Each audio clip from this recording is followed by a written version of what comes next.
this world is a prison. That is what Sylvanas initially said, but we never really thought much of it, or at least we didn't know what it could mean. However, with the most recent Shadowlands story trailer, a lot more things are starting to make a lot more sense. What if the Shadowlands itself really is a prison, and what exactly is Sylvanas trying to get out of her pact with the jailer?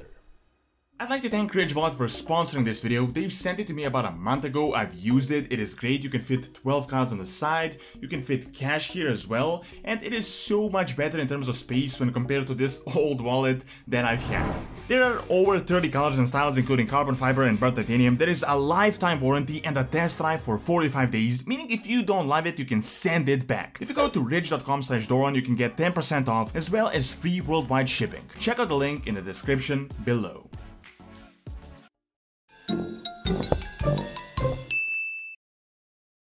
So, in this cinematic, as Sylvanas defeated Bolvar, shattered the anchor to the Shadowlands, which was the Helm of Domination, she told us that this world is a prison and that she will set us all free. Now, with the most recent trailer, she continues on saying that through the jailer, control of our fate will at last be possible. Just this sentence alone could be a goldmine of information on who the jailer is and what is the purpose of the Shadowlands. From the data we've had thus far, we all got a pretty basic understanding of what the Shadowlands are as an afterlife. Essentially, you have different realms, you get judged by the Arbiter upon death, and depending on your actions, you're sent to what realm you deserve. Seems pretty simple, but when you analyze it in more detail, it actually doesn't make a whole lot of sense at all. First off, in the previous video about the Maw and what it is, I made a few points that maybe the realm of the jailer isn't actually meant for the irredeemable souls as was initially said. So far, we've learned that the way all these covenants are set up, it is essentially all one big mechanism to gather soul anima and to keep the jailer chained so that he can never escape the Maw. Now, if they never want to give him any anima and want to keep him as weak as possible, it doesn't make a lot of sense that the Arbiter would ever send souls there, even the irredeemable ones, especially as the irredeemable ones could be very powerful. Why would you want to empower your biggest enemy? And in the beta, this is somewhat confirmed as we see some really bad souls around that are not actually within them all and are just roaming about. So all of this raises a really interesting question. What if the Shadowlands aren't an actual afterlife, or at least this version of the Shadowlands, and really it is all just one big, intricate, complex mechanism to keep this jailer guy in prison? That doesn't really seem like a very nice thing for any mortals, right? It seems like these guys are just using all souls, like our souls, as energy, sort of similar to the Matrix, and they don't really care about our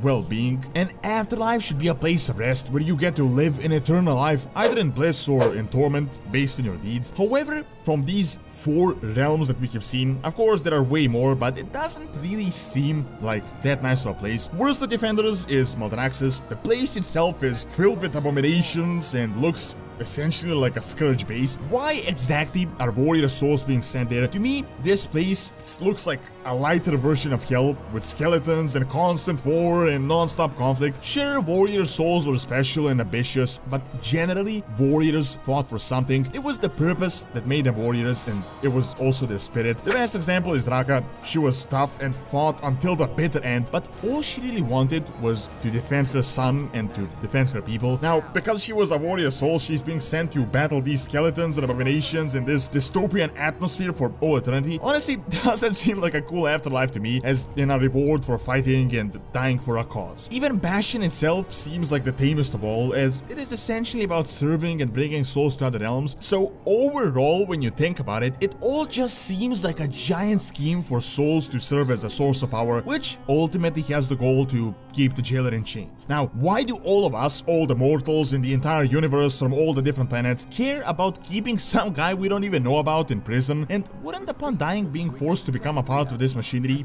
be against our own free will. Essentially, you die and you just become a cog in some machinery you never even knew existed. I think this is what Sylvanas talked about when she said that this world is a prison and that at last we'll be able to control our fate. All of this, of course, ties into why the jailer is even in prison in the first place. What did he do? Why was this mechanism even set up? However, maybe before there was a different type of an afterlife where you could choose where you wanted to go, or at least an afterlife that doesn't seem like slavery forever and ever, no matter how you really mask it. Now, another alternative is that the Eternal Ones, the guys behind these realms, set up this mechanism to sync up with the afterlife before, so possibly it serves two purposes, but it doesn't explain the words said by Sylvanas on why it is a prison. However, on the other side, it could also be Sylvanas saying all of this because she herself is damned to a bad fate and now she just wants to break the afterlife itself so that she doesn't have to live in eternal torment forever. Now, I don't believe that Blizzard is going for the storyline of how the jailer is actually a good guy and the other Eternal Ones are the bad guys and we need to free him, break apart them all, and that we will now live happily ever after for all eternity. However,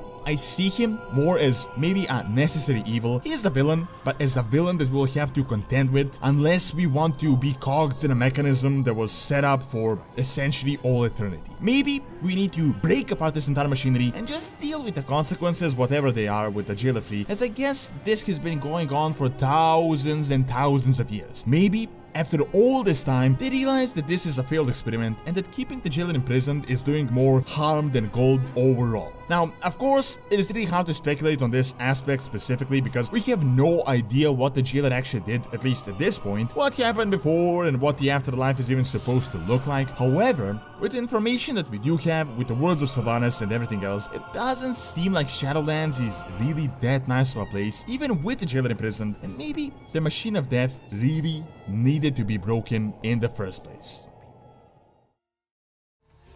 Thank you for watching. Check out why the mall is not what we believe it to be by clicking on the screen, and also check out Doronsmovies Academy for videos on real world history and science. See you next time.